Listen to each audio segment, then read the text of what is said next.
Welcome everybody to this roundtable on refugees and restoration. We are very happy that you joined on this World Environment Day. And it is a Saturday, but a lot of people joined us here to think about the future, learn from practitioners, discuss solutions. And yeah, thank you very much already for this. So my name is Teucher. I will be facilitating this roundtable, and I'm very, very grateful that all followed the invitation to this roundtable.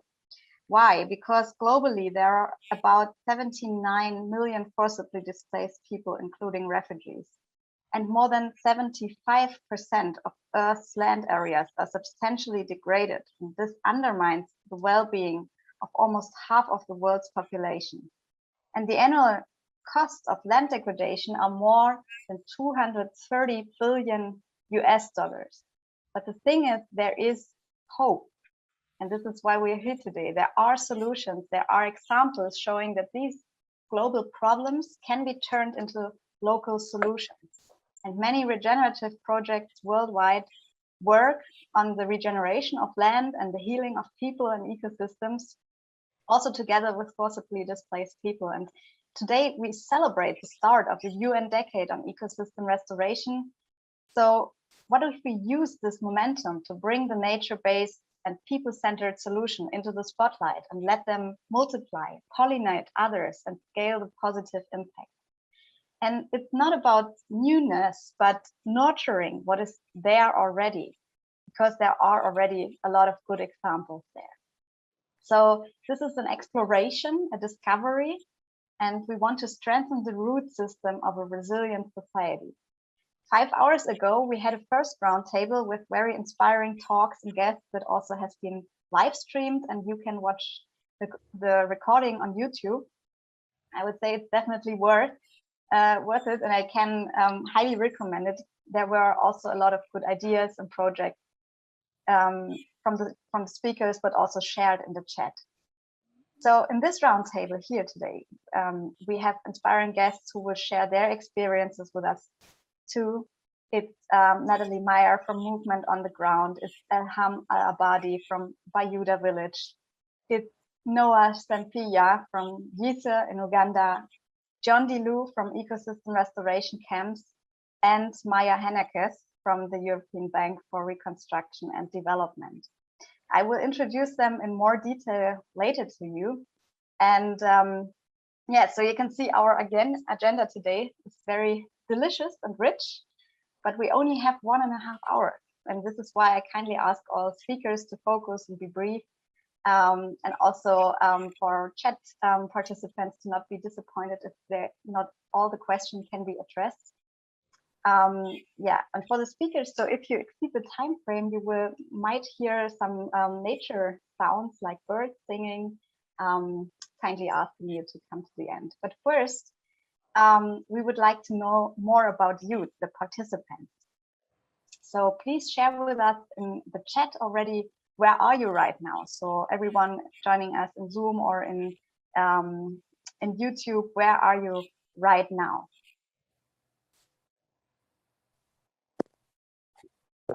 So for example, I can type in here, I'm right now in Munich in Germany. And as we can see, there are other people joining us from Fortaleza in Brazil. Welcome. In Marseille in France, in Washington. Welcome everybody, that's cool to have you all here. Los Angeles. And then there's Cuba. Great. Havana. So with all these multiple perspectives that we want to include today, let us shed some light on this question with the question we invited here to come. And this is the question, what if we transformed refugee camps into regenerative camps?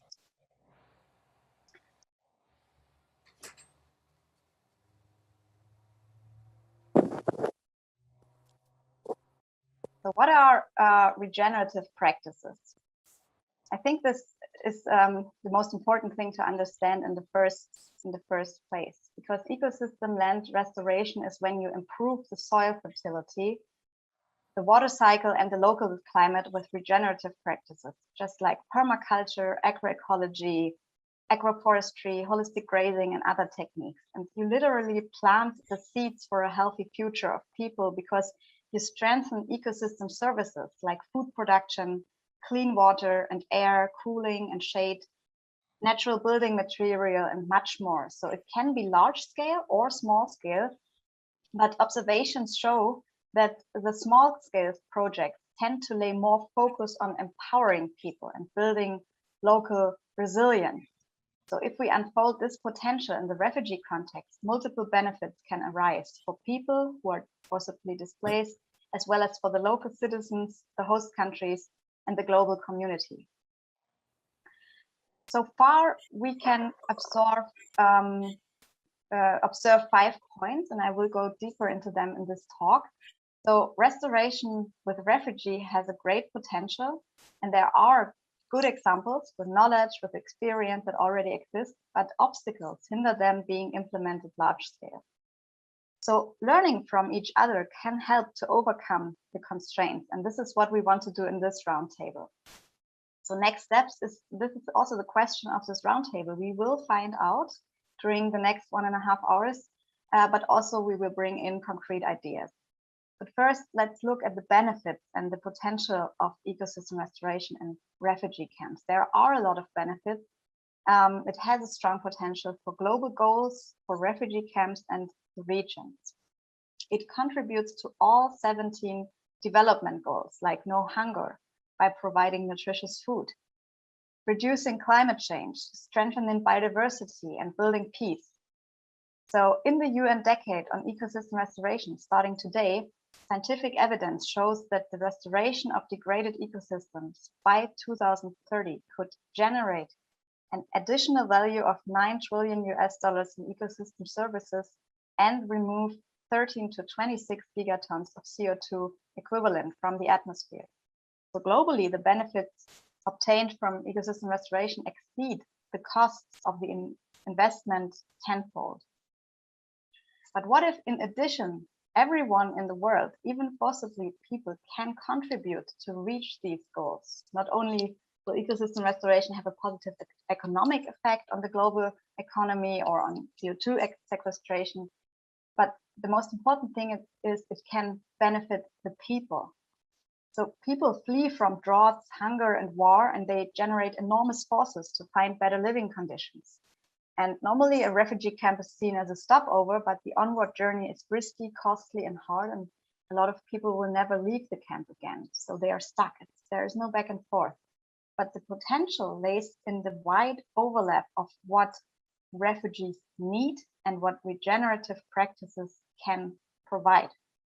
It restores lands, water, soils, and health using collective intelligence. People can feed themselves with healthy food. It creates compost for good soil, leading from scarce resources to circular economy, with trees for shade and protection from the sun, shelter and housing with natural building materials, schooling and education with a holistic approach, regenerative energy supply for electricity, cooking and heating, job training, employment opportunities, and economic integration, and improved health, well-being, and even trauma therapy, because gardening, restoring, community building, all this supports the mental healing. So restoring the earth you're living in can be so empowering, satisfying, and gives direction. It lets people transform from displaced to well-placed, from dependence to ownership.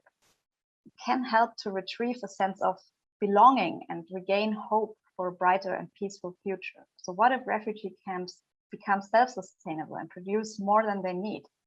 This would also benefit the hosting communities and regions. Because until now, the current problem is that hosting countries suffer from land degradation, conflicts, and resource needs for their own people and for the people in the refugee camps. And in permaculture, we say that the problem is the solution. So the potential solution can be that ecosystem restoration can halt and reverse these high levels of land degradation and soil erosion that are often associated with refugee camps, because they can restore degraded land into productive landscape, contribute to food security, to energy supply, to community development, and combat climate change.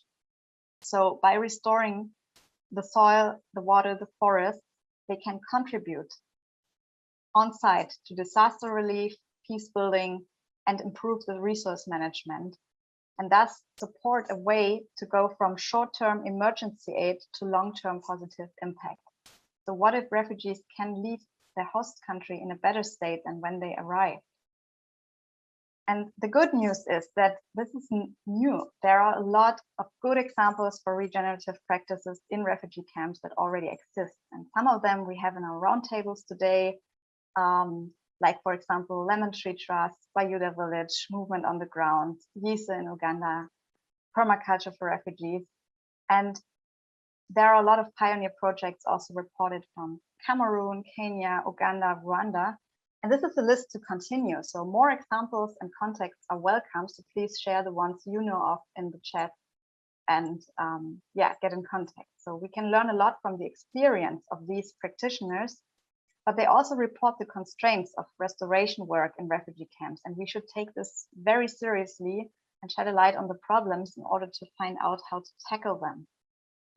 Because these obstacles prevent regeneration in camps. And among other things, it is the fear of permanence from local authorities, because refugee camps shall be temporary sites, but in reality, camps are not as temporary as intended. The average length of time spent in a camp is 12 years.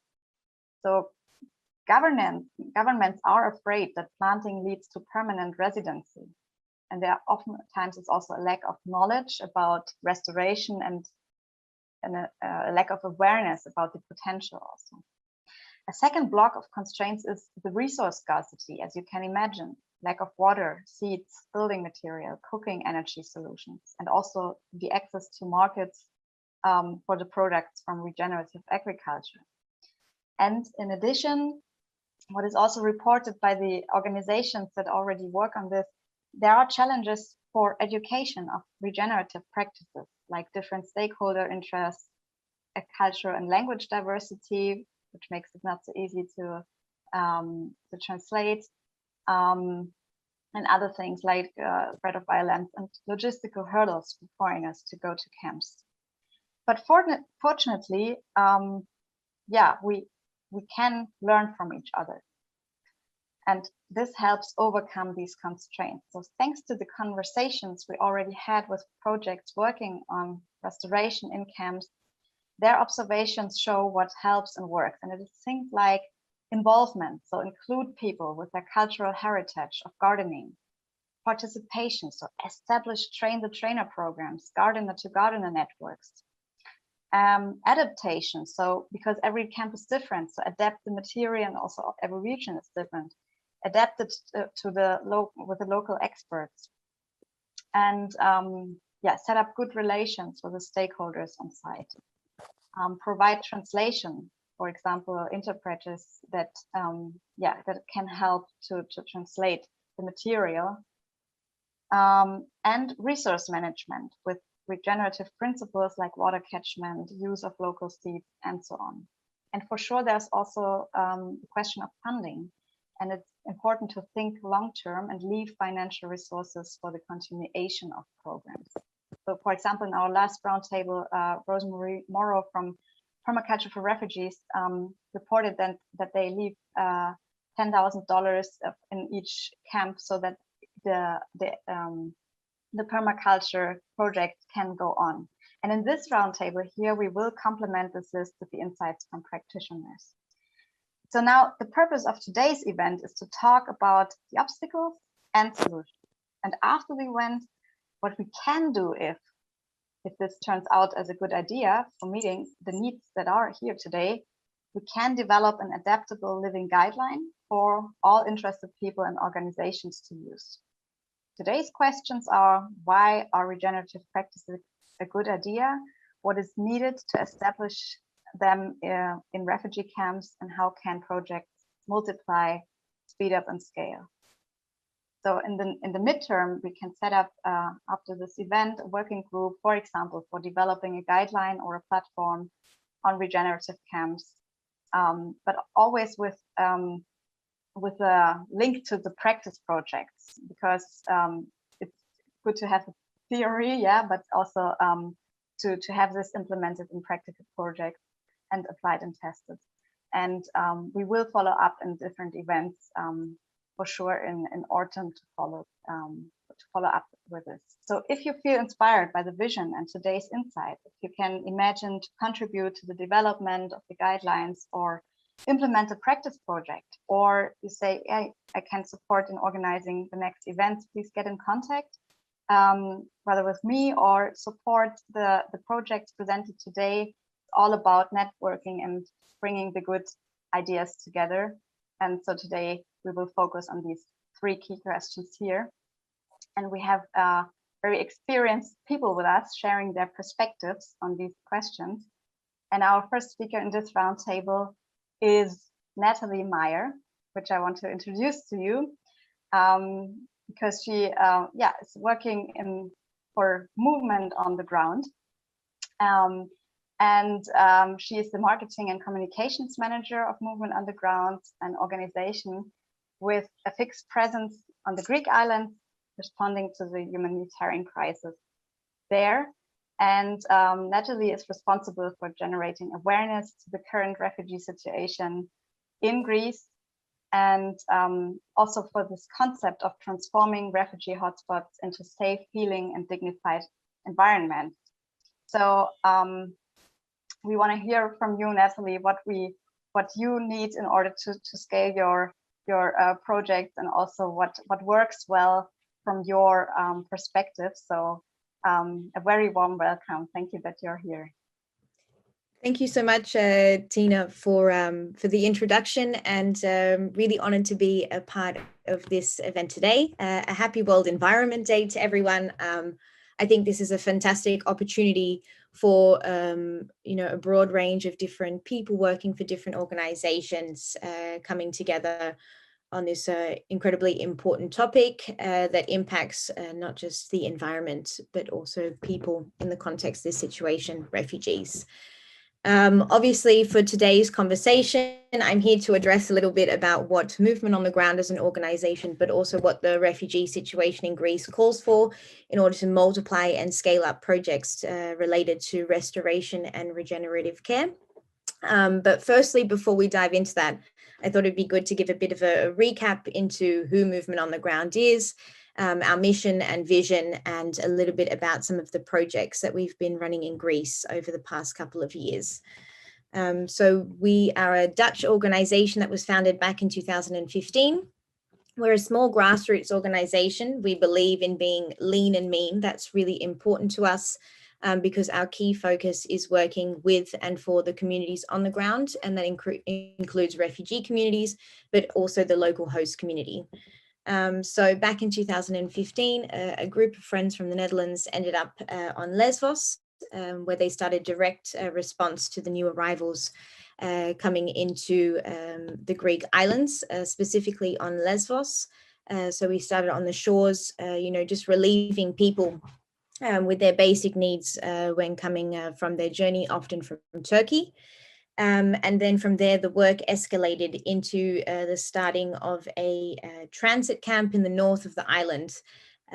What we were seeing when it came to humanitarian aid on Lesbos specifically was gaps when it comes to kind of conversations with and for refugees and new arrivals, and how do we address those immediate needs. So we started this transit camp with the concept of music festival camping. So it had everything you needed from infrastructure through to, a food truck. But what was a real pinnacle in terms of that formation was the conversations we were having with the community, understanding first and foremost what their most important needs were at that time. And from there, what we now call our camp to campus philosophy was born. And it really kind of ties into the whole concept that's being presented in this roundtable today. So for us, it's the concept of transforming refugee camps into safe, healing, and dignified environments with and for refugees and their host communities. And for us, that's kind of split over 3 different pillars. So that's from infrastructure, programs, and community. And I kind of wanted to detail a few of those in a little bit more detail, and of course go into some of the programs as well that we've been running. So for us, a refugee camp, the design and contingency landscaping should lead to an inclusive, sustainable and protected environment with the prevention for overcrowding. It should, have greater cost efficiency, maximizing the present human capital, leading to greater community outputs. We should have an active community living in a refugee camp that treats its temporary living environment with care and respect. An environment cultivated through trust and inclusion, helping to minimize tensions and reduce violent outbreaks and enhance physical and mental well-being. It should operate with cohesion and respect for the local environment and community. It should be an inclusive place where all stakeholders can openly speak about their needs and their wants. And it should, of course, be a place where refugees are able to develop their skills, education, and personal development before they continue with their asylum procedure.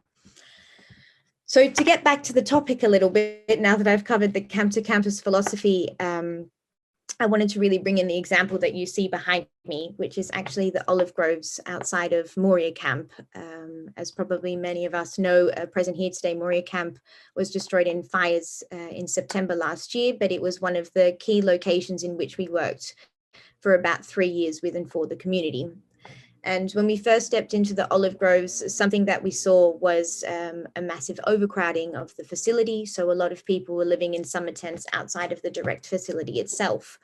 And the first thing that we noticed was a massive influx of waste in this space. So a lot of people disposing of their rubbish in the direct environment, which was once actually an olive farm belonging to a local Lesbos farmer. And as well, we saw a mass destruction of the olive trees, which were being used for firewood. And so as we started working with this community here, what we realized is that refugees on plight often experience great trauma, great stress, and their fundamental needs are not met. So that's everything from infrastructure, food, water. So once we address these needs, we're able to start getting them to think about how they care for their local environment. So it was in this space that we were able to start implementing a waste management program. So that was educating the local community and actually using refugees for their skills to be able to start thinking about the waste in which they were disposing of and how to do this in a more safe practice, but also using the environment as a healing space. So using the trees for shading rather than cutting them down. So by implementing an electricity grid, we were able to do that. I hear some noises, I think, Tina. Does that mean my time is already running out? I think I probably am speaking for a little bit long, but to recap, I guess, a lot of the programs that we implement are very much based around restoration of the land, thinking about energy, such as solar in one of the camps in which we've worked in. And I guess in order to scale this up, what we really need to see is more attention for the positive impact that this has on the mental health and well-being of residents, the local host community. And in order to make this happen, we need to see, I guess, a political willingness on a European level, but also from different stakeholders working in the camps as well. I didn't get to go into the nitty-gritty, but I'm sure a lot of the other speakers will get to do that as well throughout the conversation, and more questions will pop up too. So thank you, Nathalie.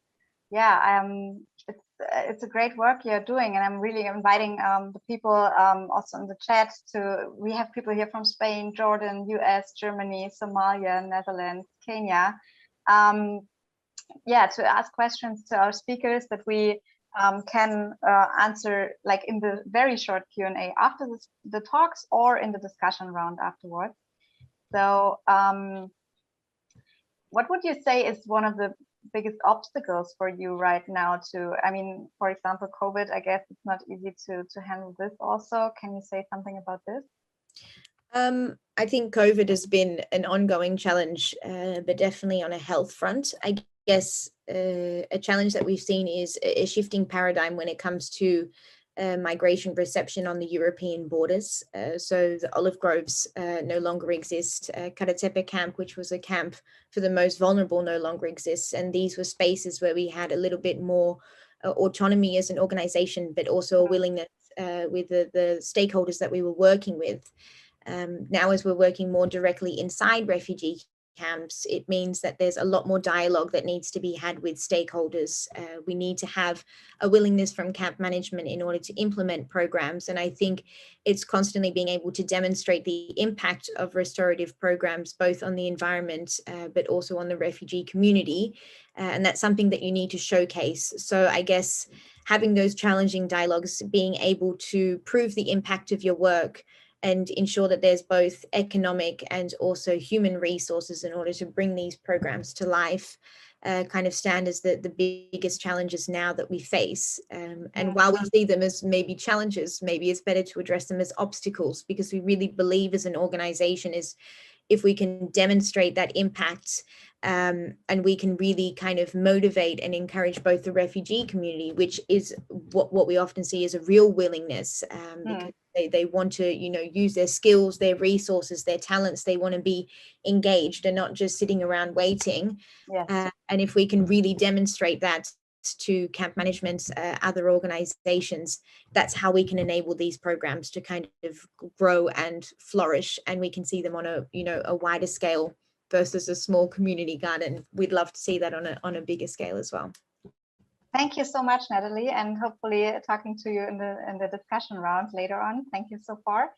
Our next speaker I would like to present to you is actually Noah Ssempijja. He is the founder and director of the Youth Initiative for Community Empowerment. It's YICE in Uganda, and he has raised the incomes of hundreds of smallholder farmers by 20% and boosted their food production by about 100% since he founded this organization. And his enterprise won multiple awards, and he's also refugee program coordinator of Opportunity International in Uganda. And we are very happy that you're here with us to share your insights also on the question how regenerative practices can empower refugees and how you did it or do it in YICE. Welcome, Noah. All right, thank you so much, Tina, for that great introduction. I'm so grateful to be here this evening, probably morning for most of you, to share our experiences as YICE Uganda. Just a brief context into the Ugandan refugee situation. So Uganda is home to over 1.4 million refugees, and these come mainly from our neighboring East African countries, and they are located in across the country in over 11 settlements. And these refugees have been here. Most of these have been here for over 5 or 10 years, I think, as Tina presented earlier on. Now, probably unlike the other governments that I've read, Uganda has a slightly better refugee policy that provides a small piece of land to the refugees so they are able to do a bit of farming. Now, a piece of land is really very, very small. And for context, it can measure around 50 by 100 feet. So they have to farm on that land, and they have to do, set up a small structure in form of a small building for their households. Now, lots of organizations, as we know, are providing support. For example, the food program is providing food and cash support to refugees in Uganda. The only sad news is that because of funding, WFP has cut their food rations and cash payments in Uganda, I think since 2019, now around 60%. So what this means is that many refugees in Uganda are having issues with getting enough food, and more so enough nutritious food to feed their households. Now, these are some of the opportunities that YICE Uganda, as a community grassroots organization that implements practical regenerative farming activities, look at exploring and supporting. So YICE basically, our intervention is aimed at promoting food security, regenerating the biodiversity, and achieving climate change adaptations while creating or improving incomes for the smallholder farmers that we are working with, especially refugees in Uganda. And we do this through a number of interventions. One thing we have learned is that permaculture and regeneration requires, just like Tina presented, requires for one to look at several interventions, looking at different intervention areas. One of which we do is we train farmers in regenerative farming, like the refugees who have these small pieces of land. They have produced food on them, but they have been depleted because they have farmed on them for over 5 years and the government won't add them any land. So we look for ways of helping them rejuvenate this land through introducing permaculture design farming, through helping them to learn how to make organic fertilizers, and we promote water harvesting, and we recently innovated a small water harvesting kit, which I think is really helping them adapt to climate change. So, but also one important thing that we do is organizing them so that they are kind of organized into small groups, and in these small groups we also advise them to start savings to be able, to be resilient, to manage any shocks that will come up. And an example I can give is one of the groups that we worked with. Somehow they used their savings during the COVID pandemic, when the period when the country was on total lockdown. They were using their savings to buy food, to survive, and their gardens were also there to support them. We are currently considering scaling our work, and because we think we are really doing great, we have been able to improve incomes, ensure food security. But the most important thing is because most of our interventions are looking at promoting vegetable farming, we've been able to improve nutrition for the young kids in the households.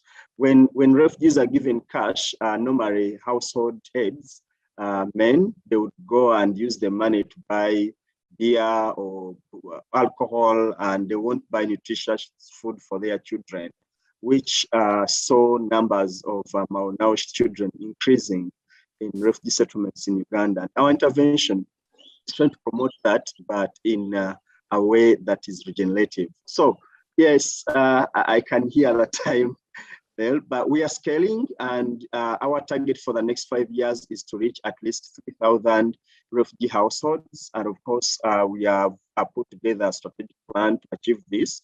And we are looking at raising over 100,000 USD for us to be able to get to, that household. To reach those households. But we are also continuing to learn and looking for networks that we could share experiences with, that can, guide us here and there. And we hope this is a very, very great platform for me to start from. Thank you so much, and I'm happy to answer any questions that you may have. Thank you so much. This is was a very dense insight from you, Noah. Thank you very much. And it's so interesting that you also said, or as far as I understood, that you're also involving youth, or especially in youth projects. So what is your experience with this? Why is it so important to also include young people? Thank you so much, Tina. So basically, across the group, I would say the feeling has been that agriculture or farming is not meant for the young people. And I think I attended one of the conferences in Ghana where there was a theme that we should make agriculture sexy or look sexy for the young people so that they can follow it. So basically the feeling is that the youth can't participate in agriculture activities. But what we've learned with time is it's just a matter of mindset change. And one thing I should say is that it has not been an easy kind of road ride for us to getting the impact and the groups together to having to adopt these skills. We have had to invest a lot into mindset change, trying to teach the young people that you can also participate in farming and you can help your household benefit. Some of the households we are working with have really young people and very, very old people who can't even farm. So we try to make sure that we motivate the young people to do farming on behalf of the old people and for them to get food. And we have seen this changing. Interestingly, is most of our, most of the groups we have are having a combination of young people and the old, and you find young people really very, very interested in what we are doing. But also the approach of regenerative farming is really is interesting because they get to learn the different farming designs. You don't need to have a huge piece of land to create impact, and this is what mainly young people want to do. And we want to continue doing this by embedding in a bit of technology, disseminating agriculture information, using smartphones, WhatsApp, things like those that we feel would really motivate more of them. Yeah. I can literally imagine you motivating the young people, Noah. Thank you so much for your insights and also. I'm a young person myself. Yeah, I mean, yeah, this is it. And we have to empower this. Thank you so much, and see you in the discussion later on.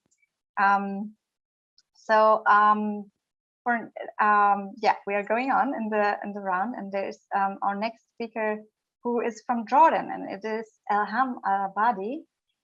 From Bayoudha Village.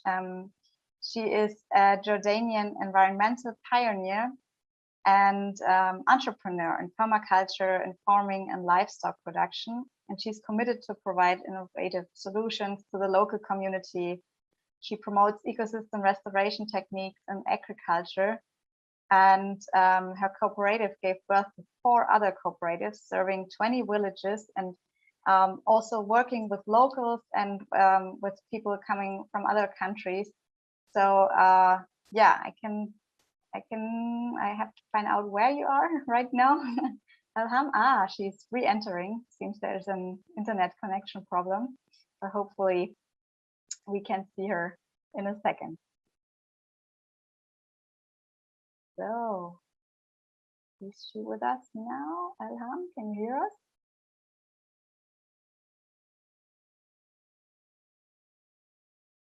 Here we go.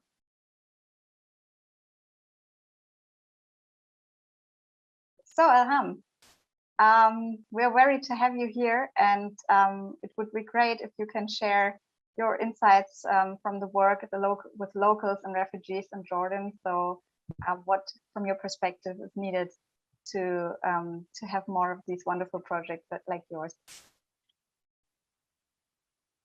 Happy Environmental Day, everybody. Thank you for having me in this meeting and this gathering. I enjoyed the day.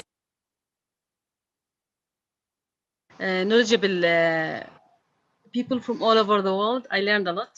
I met very interesting people. Listen to you. So it's my honor to share my perspective and my humble experience in comparison to yours. And it was very interesting today that I was discussing with some of my friends, and they told me, Elhalm, you should notice one point that to the UN, it's a message to the UN that in the day the world is celebrating the environment. It's also to us as Arab, we are facing the last occupation in the world. It's the same date, the same time, the same. So even some calls are asking to change the date of celebrating the Environmental Day worldwide. So I should send this message to you all. So working with environment and permaculture, and working with John Leo, meeting Tina and Murray Gamble and Permaculture Magazine, meeting all those friends from all over the world gave me the power to continue my path and continue this very slow and very different life commitment I choose in my life. Working with the farmers, working with the refugees, working with the youth, raising the awareness toward environment. Everyone is looking for economical opportunity, either by the fast opportunity selling their land, or this agricultural practices that makes huge yields, quick cash money, without considering the soil, the water restoration, or water harvesting.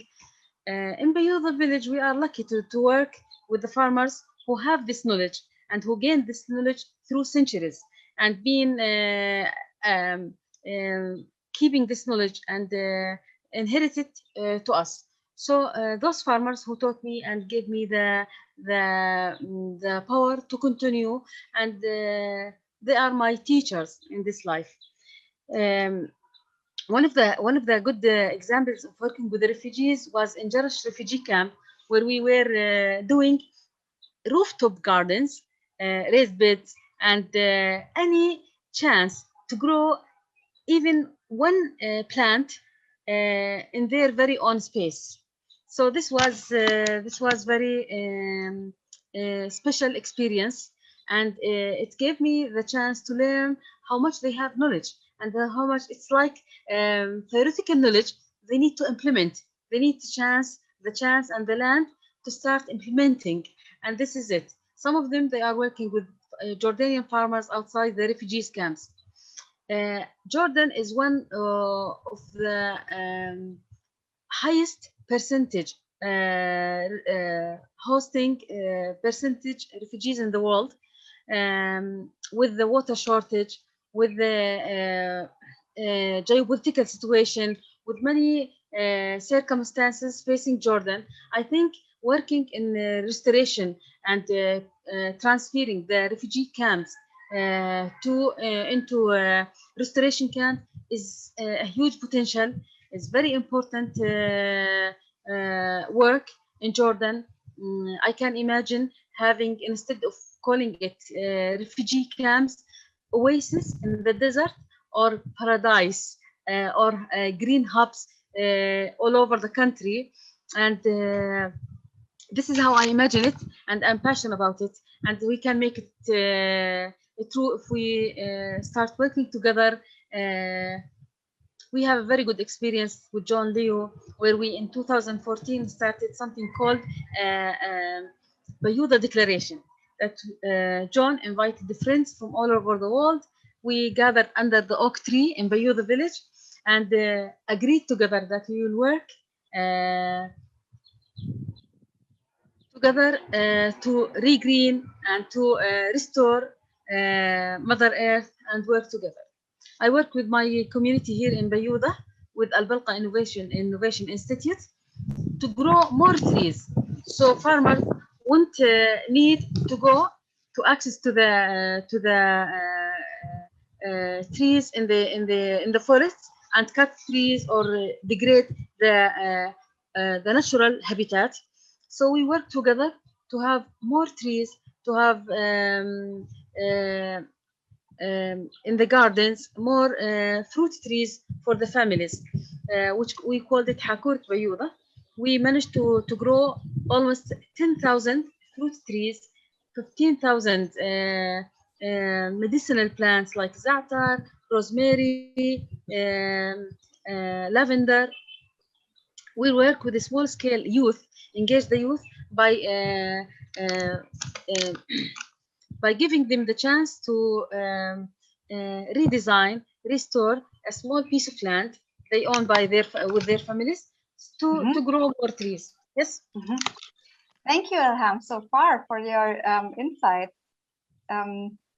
Really appreciate having you here and sharing this knowledge and all that you're doing. Yeah. So, but as I already said, sometimes the birds are calling. This is why we have to interrupt here. And I think there is, a lot of things we can discuss also maybe in the discussion round then. So thank you very much so far. So there is a question coming up: what ideas can be offered on how to successfully engage with local authorities and policymakers on this concept? So maybe you can briefly answer on this, Elhalm. Yeah, I think with the local authorities we are discussing, in Monday I'll have a meeting with the scientific arm of the Ministry of Agriculture to discuss the restoration camps with them. So implementing permaculture, working and having one model, and we are discussing to start 2 forests now.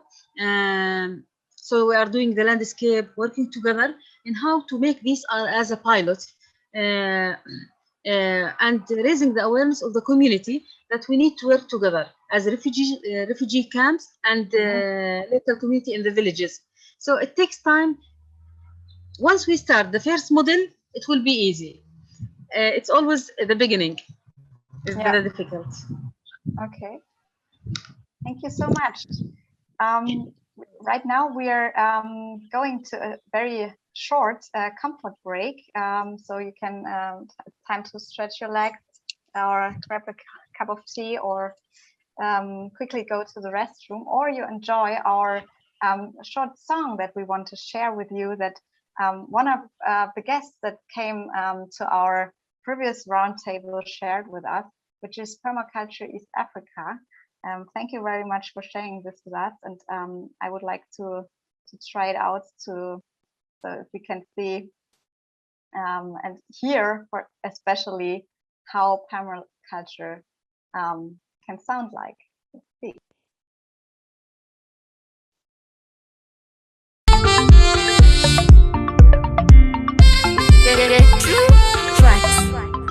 Maji machafu tusinywe tena, misitu tusiende tena. Palmakaji imeleta njia fupi kwa kurahisisha maisha, kama vile kutengeneza makala na mengi tumeyajua. Palmakaji imetufundisha tukipanda mboga tusiweke kemikali, afya zetu ziwe sawa, mboga tusiweke dawa, mazingira yawe sawa salama. Angalia watoto wanatumia mboga, pia maji masafi, afya zao ni nzuri. Thank you Permaculture kuleta mambo mapya hapa kwetu Chaka, tunashukuru. We say thank you Permaculture, we say thank you. God bless you Permaculture, we love you. You've made our life so easy. Now we're doing pure wood, we using the comedy Chako. Vegetables our food. Millions of lives are endangered because of the waste that we produce every day. Hundreds of children are dying of cholera brought by these wastes. But we get a clean environment, care for our nature by reusing and recycling all the waste into new materials. We clean our towns, villages and homes, and we make life cooler every day because of permaculture. Permaculture is the hope of the humanity. It's the way that leads us to a better future. Permaculture makara yawe turayashima, na muntu kijya mwisamba gushaka inkwi, wadufashije kugabanya ihungabana ry'ikirere, turacana iwacu twatandukanye n'imyotsi. Urubyiruko narwo reka tugushime, twahuguwe byinshi Chaka turashima. Waduhaye aho twidagadurira, tubona ibyo gukora, nidufite umwanya wo guta. We say thank you Permaculture, we say thank you. God bless you Permaculture, we love you. Our life so easy. Now we're doing pure wood, we using the comedy Chako. Vegetables our food. We send our sincere thanks to the Permaculture Education Institute, Perma Youth, Morag Gambo, teacher Bemuriki, who teaches permaculture in East African refugee camps. Roland Asima. We say thank you,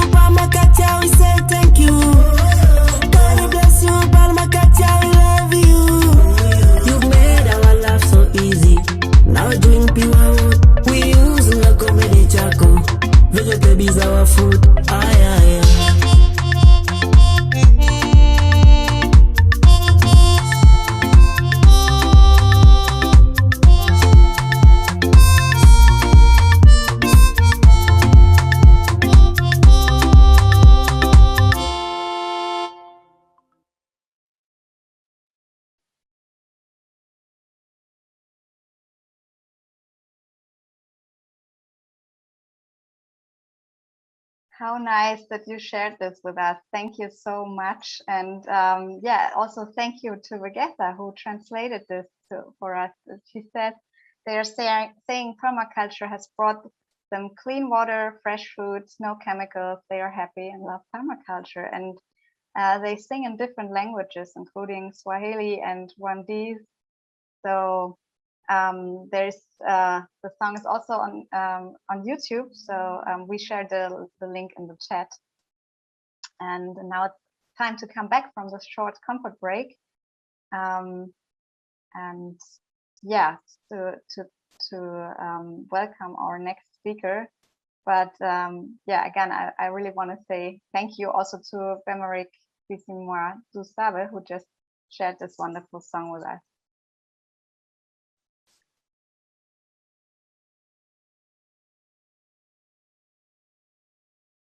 Really beautiful.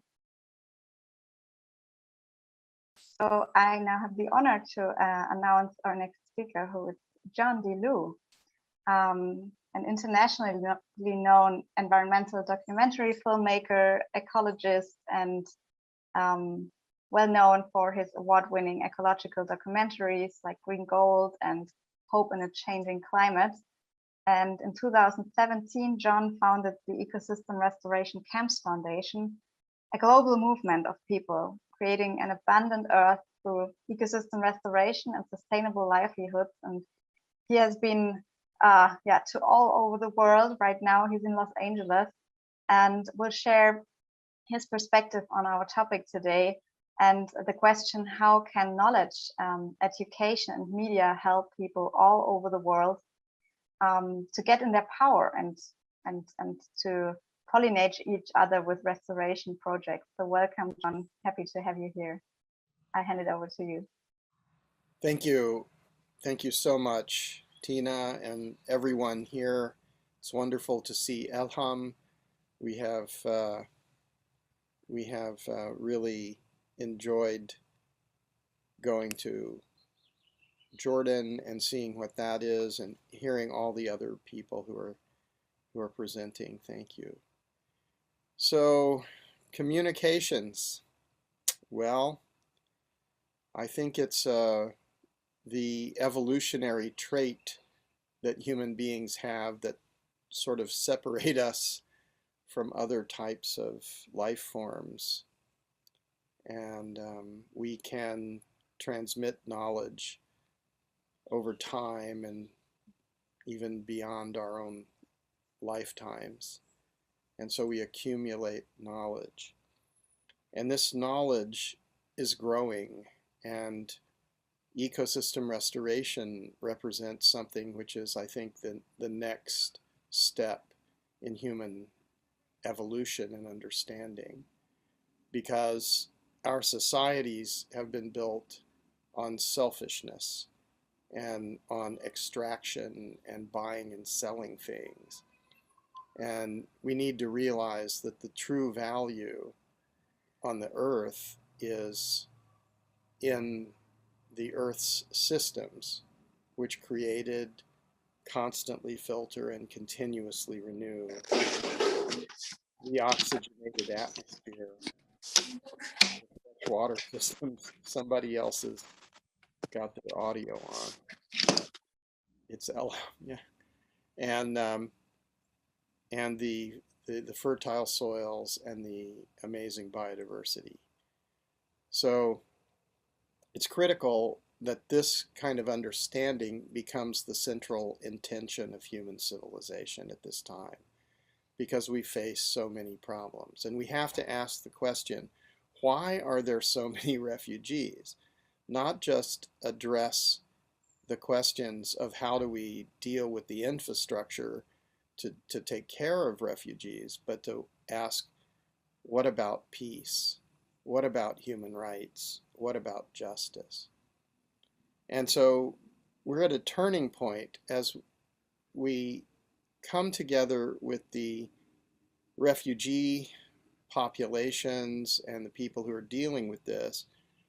We have a huge opportunity to grow the knowledge and wisdom that is understood about how we deal with ecosystems and how we deal with the infrastructure and work together with the people who are refugees. So that body of knowledge continues to grow. Translation of this materials so that they're available to everyone, making them freely available to everyone. So it's growing a collection of reference materials, but it's also monitoring and assessing, because when we can see exactly how much we can lower the surface temperatures, how much we can infiltrate and retain moisture, and how much we can propagate and plant out and restore the biodiversity using and together with people who are the most vulnerable in the world, then gradually we see that the interests of all are exactly the same. That it's not just the host countries are superior to refugees, we're all the same. There's no us and them, there's just us. And so this is how we have to approach this problem, I think. And we have some other thoughts about communication. We need to have a profound and nuanced conversation. This is not easy. And so it requires everyone to participate together in this conversation and for all voices to be heard. So it's critical to have this as a continuing conversation. And what we see is that we can't think of it as influencing policy, because in a sense, that's giving up the sovereignty of the individuals and saying that those who make policy are in charge of everyone else. I think what we need to do is to have equal voices and to listen to all the people who are participating, and especially those who are experiencing the problem. So the voices of the refugees are critical in this discussion, not simply expert class or policymakers or scientists.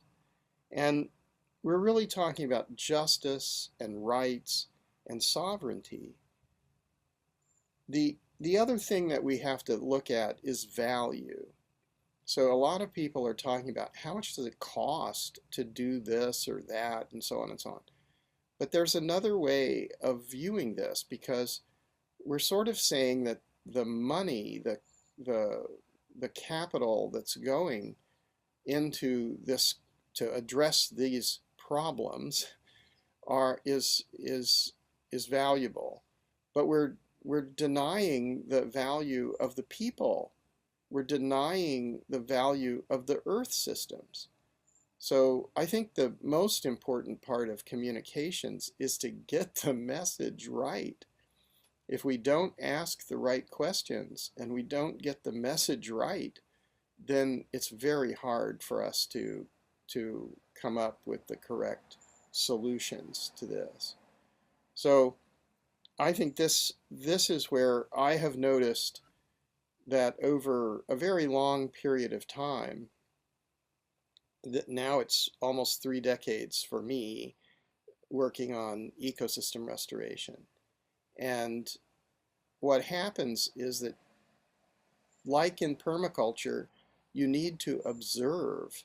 You need to have a time to reflect and consider what is important, rather than grasp at this policy, this action, that action, but actually relax and sit together with all of the people who are involved and create a collective intelligence. I've been calling this collaborative inquiry for collective intelligence. And I think that what happens when you do this is that basically we all come to the point where we share the same understanding. and then we can really work together effectively. And we're talking about very, very serious problems. When I think about the refugee situation, I hope we can try in certain areas and ring the existing refugee camps with smaller camps of ecosystem restoration camps just surrounding all of these camps. And there we can invite the refugees, because I really feel like we are not strong enough as a movement yet to address the problems in the refugee camps. It's overwhelming. It's overwhelming for all the agencies. It's overwhelming for the refugees themselves. And if we go there and we can't really do much, we're just compounding the problem. Yes. But if we take a small aspect and we work, the permaculture groups that are doing this with creating compost, I think humanure, the idea of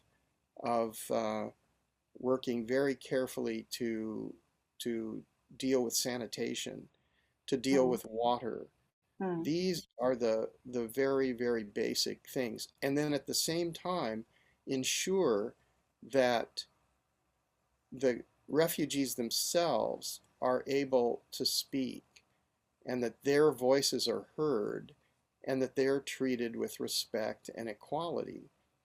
And gradually, as this happens, I think we transform the landscape. We transform the psychological landscape as well as the physical landscape. So those are my thoughts. I think the ultimately we end up changing the economy as well as other things, because we start to realize that the value of ecological function is higher than everything that human beings have ever made and everything that human beings will ever make. And when we do that, then we're at in the ethical thought that, well, all life has value.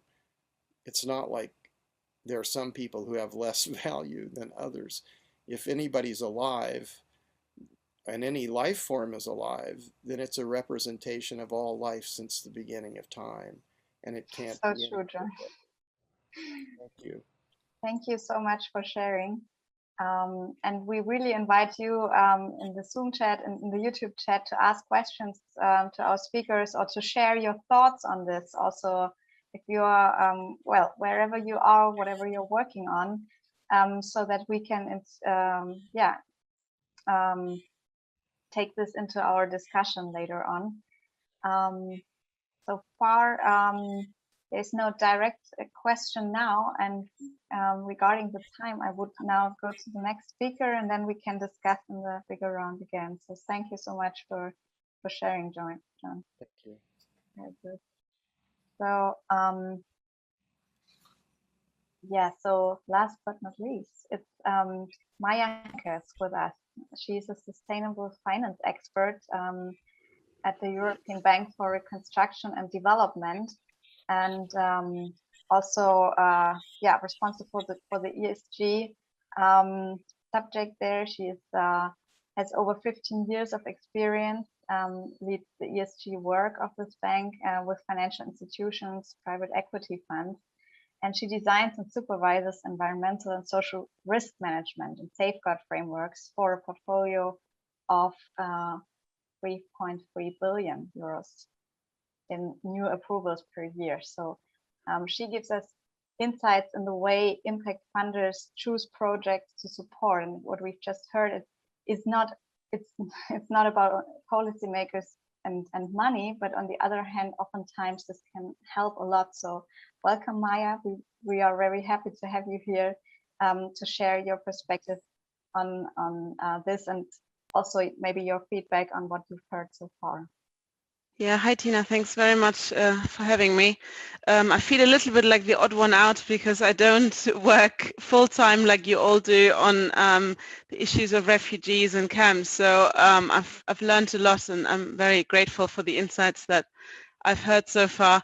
So yeah, as you've mentioned, I work for a large investor. However, I'm an environmental and social specialist. So I've always tried to put, as far as I can push it, the environmental and the social perspective into money. And I think very broadly, the good news is, I would say, that's my personal perspective, there is enough funding out there. So I don't think we have a lack of financial resources necessarily.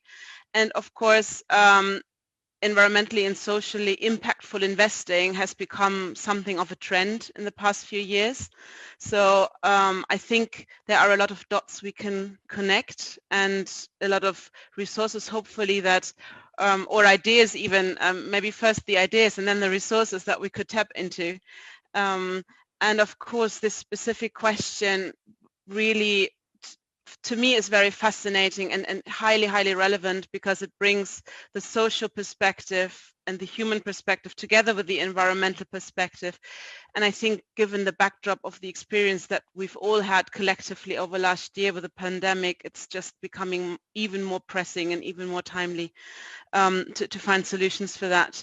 So I'm also probably a little bit here to provide a reality check why, unfortunately, finance isn't flowing as easily and as fast as we would all wish it to happen. I think the problem is, for investors, we always look for projects that we call bankable. That means that, you know, imagine the random finance officer or loan officer. They need to be able to plug the information into a financial model. They need to understand the business. They need to understand the ratios that are applied. They need to understand the business model. And most of all, they need to understand the risks, right? And financing is always about risks. And it's about real risks, but it's also very, very often about perceived risks, or there are risks that we just cannot judge, or that the officer in question cannot really, you know, penetrate and therefore cannot plug it in their financial model, because they just don't know really what they are. So that's often a hurdle to getting financing, and it's particularly a hurdle to getting financing into newer, innovative areas, and even more so areas that have a high social or environmental impact, especially social, because it's so hard to measure, and bankers don't like to finance things they can't measure. Okay, it's unfortunately one of the obstacles I think we need to tackle here, and that's why I really liked what John was alluding to, that we really need to bring all of the information that is out there in different places and in different shapes and forms together and make it usable, because obviously John was referring to it in general, you know, as to the benefit of generally society. But from my perspective, I think that would also be very beneficial to finance, because finance needs data, and the more data we can collect and serve up to finance institutions, that will certainly enable, I think, to unlock finance to flow. Then we have a general problem, right? Our economic system is built in a way that ecosystems, the value of nature, the value of natural capital, the value of human well-being is not priced in, yeah, most of the time. So we don't, the easiest example is the lack of the price on carbon. Everybody understands that, but I think the same applies to, you know, notions of well-being of people, notions of ecosystems, preservation, and so on. It's not easy, and it's actually not part of our financial models. It's as simple as that. It's a massive market failure, in my view. So saying all of those things, it sounds like it's unsolvable, but I'm not that pessimistic. I think we have potential solutions. I think this is a very complex question, because it has a large environmental, it has a large social perspective, and I think we have learned a lot. We need to pull together a lot of things that we've learned. We have a lot of knowledge about microfinance. We have a lot of knowledge about agricultural financing, including to smallhold farmers. We have a lot of knowledge from climate financing about unlocking finance for new ideas, not technologies, and ecologically impactful ideas. And we have a lot of experience from venture capital financing, where we can finance, social startups and these kind of companies. So I think the solution can be in bringing all of these together, finding a few examples, really figuring out a business case, really figuring out a financial model, but also capturing the social value and the environmental value, and then creating a demonstration effect and showing how it can work. And I mean, I don't have the perfect solution ready to throw out here yet, but I think I've picked up so many things from what the other speakers have mentioned that I think in a collective effort, and I think this is another important part of the solution, it requires partnerships, right? I don't think any camp or NGO or bank can probably do this alone. So I love this little sphere that we have here, because precisely it's bringing all of those things together, and I think that's the only way. So yeah, I hope we can maybe try something out, create a demonstration effect, and then further down the line, that is what's needed to scale it up, right? We can only scale up finance if we prove first the concept, and hopefully we can find a way of doing that together. I think it would be fantastic. I'm going to stop here because I'm conscious of time, but of course I have many more thoughts in my head, so maybe we can come to it a bit later. Thank you so much for sharing, Meier. It's already, a lot of things to think of.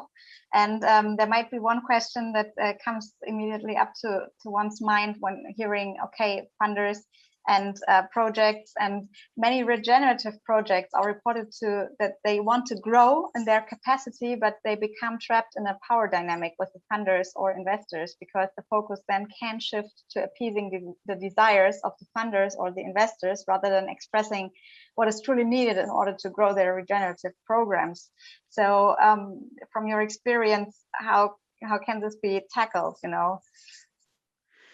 Well, I mean, first of all, at least when we finance, stakeholder engagement is the #1 rule. So we need to capture what the people on the ground know is working, and because that makes also total financial sense. It increases, if I learn from the local communities what is working, what are the obstacles, what do they need, what do they want, we can build it in, and that will make my project so much more resilient and therefore much more profitable. So I think first of all, it would be crazy to say that to me it does not make quite sense initially, the idea of that there should be conflicting interests. So maybe you would need to explain that a bit more, what that could mean.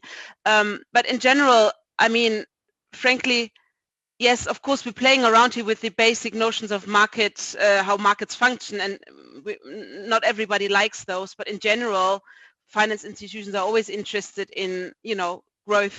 So if there is good concepts on how to grow or even change, but therefore make more,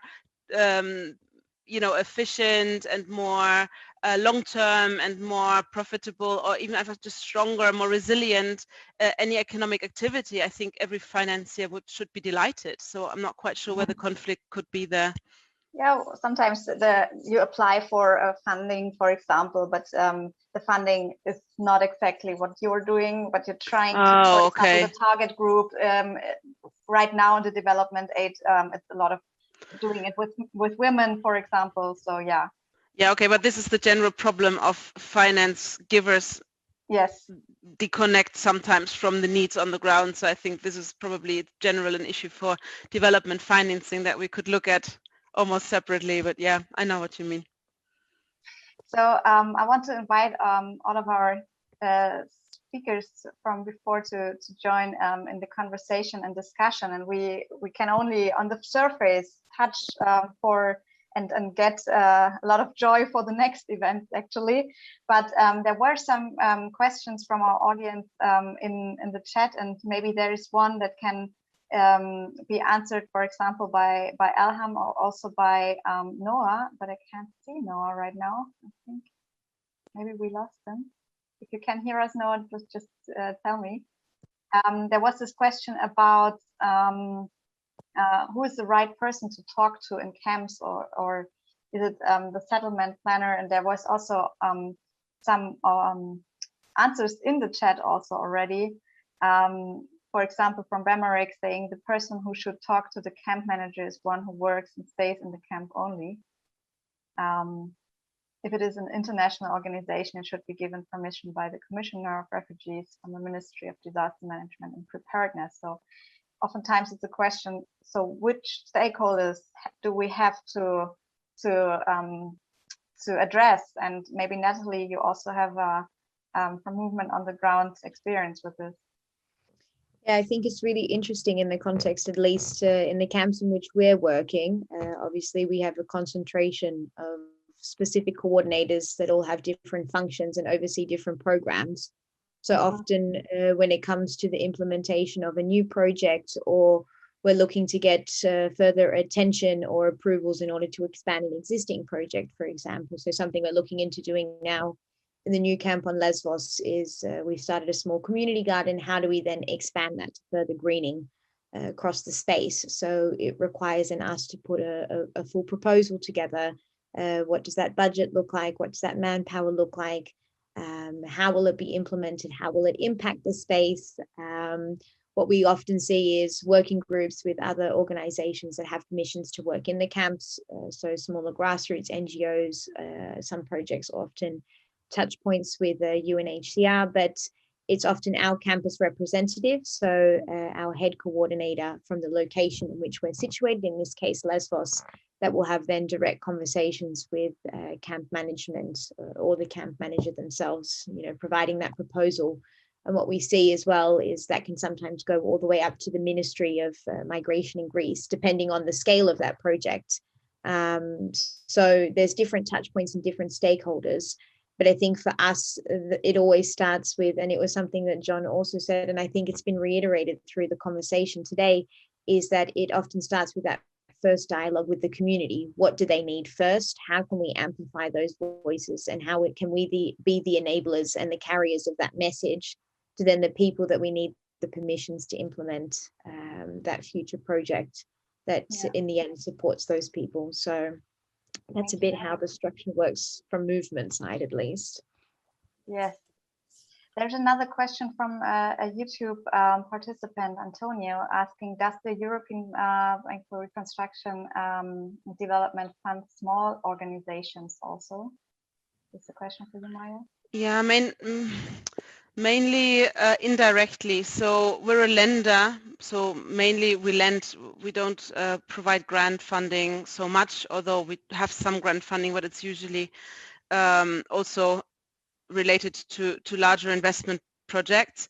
What we do a lot is what we call intermediated financing. So we may, for example, lend to a local bank in Jordan, and the local bank in Jordan may set up a facility for smallholder farmers, and we will then work out the general conditions. So who's eligible for those type of loans, but it would always then go through the local bank actually doing the individual lending.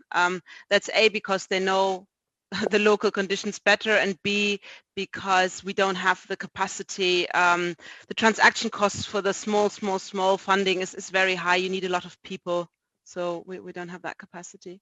I see, thank you. So Noah is back with us. It's wonderful.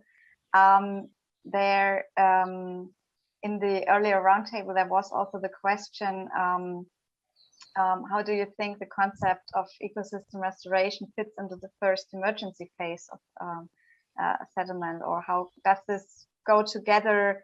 If there's a lack of everything, how can you talk about this long-term perspective? And maybe Noah, you can shed a light on this, because this, well, oftentimes seems a bit, oh, Noah's gone again.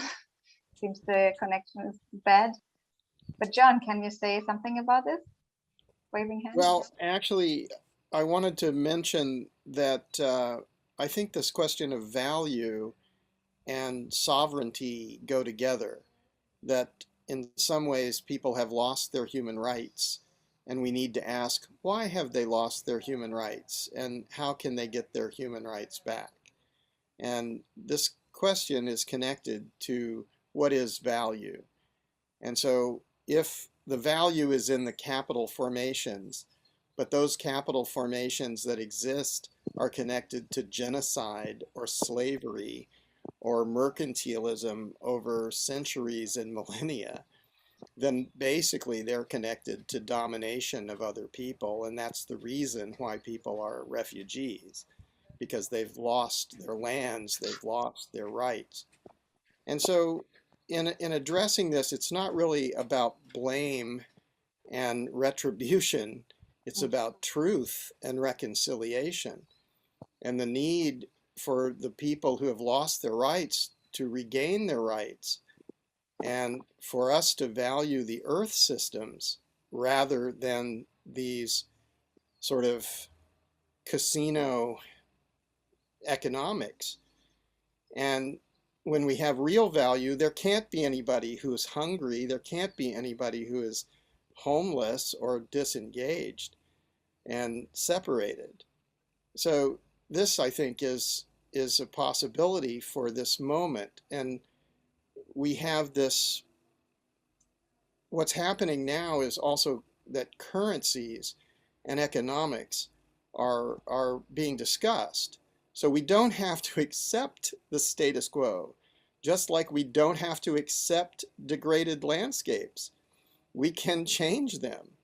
And if we change them and we make them based on ecosystem function and on equal rights for human beings, then we get a completely different result. But if we continue to give away our sovereignty and say that others can decide because in the past they dominated one culture or another and gathered great deals of material wealth to themselves and disenfranchised millions of people, so they should be the ones who choose, I think we're probably on the wrong path.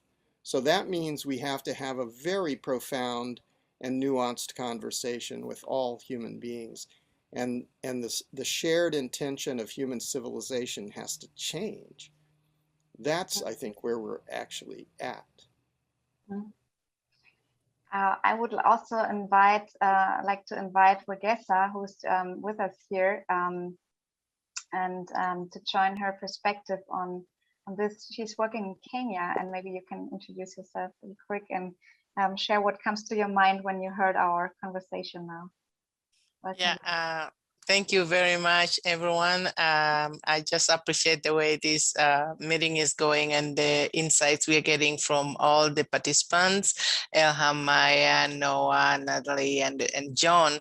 And I appreciate so much because I know that degradation is a really, really big problem, especially like here in Kenya and in East Africa, and bringing communities like IDPs and the refugees in the loop is going to help a lot to restore actually the balance in society, because their needs are higher than what nature can offer.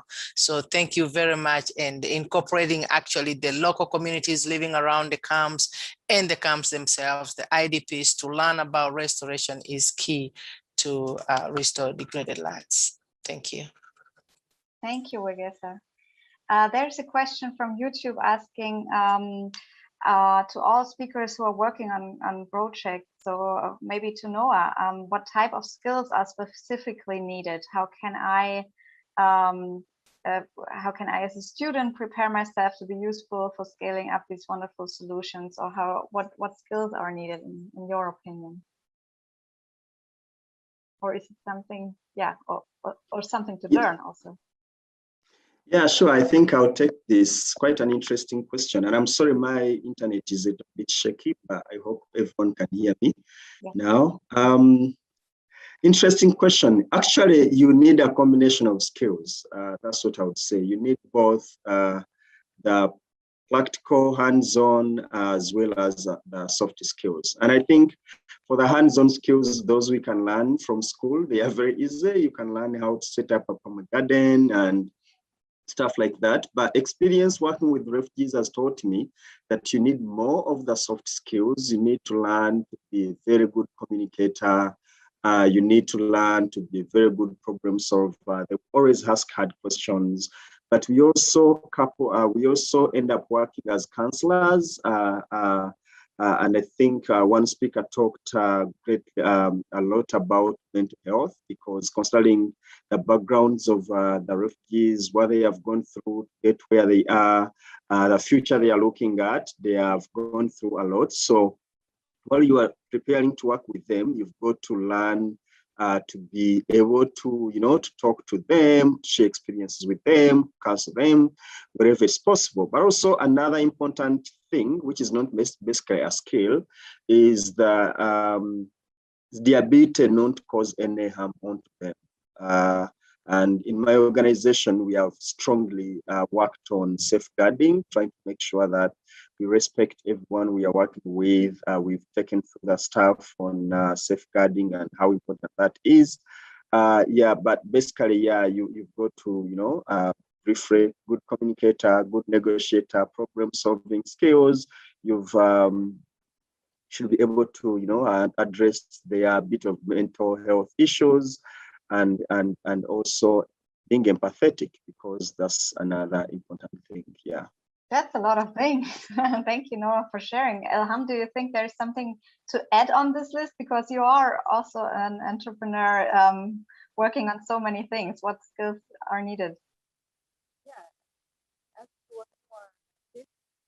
Can you speak more into the microphone, because I have trouble to understand you? I think adding to what Noah mentioned, also I speak in language. Now it's getting better. Good. Yes, perfect. Okay, great. And I was saying language as a student to work. I can imagine he or she will work as a volunteer, working with the youngsters or with the youth in the camp, starting a friendship or getting closer to them. So I always consider language is a safety, a safety preparation. You need to learn or gain some language to protect yourself and to be able to deal with situations. Because sorry for saying this, and maybe Noah agree with me.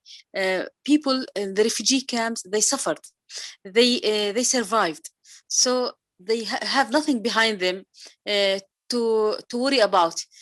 We only give them hope to start loving the life the way we are doing it, to give them a new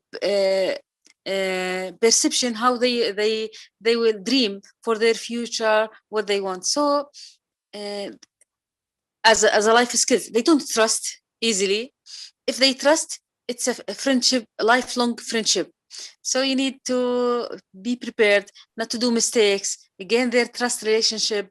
At the beginning, be careful. It's a life survival skills, let's say. Yes. Because they know how to survive. Their social intelligence is amazing. Those people, adventurous people who like to go to the refugee camps and become to me, this is my personal experience, why I enjoy working with the refugees, because they give me the chance to examine the very deep, dark corners of myself, my fears, how to express myself, how to be honest with myself, how to get rid of any racism, as a Jordanian Bedouin living in my country, sharing everything, the water, the land, everything with the people who came to Jordan. So I'm getting rid of all of this. I become a wiser woman. I became a human. So all of this, every day I learn. Every day I recover from something. Every day I become a better Elhalm. Wow. So this is not easy. Yes, it is. What a beautiful conclusion, Elhalm.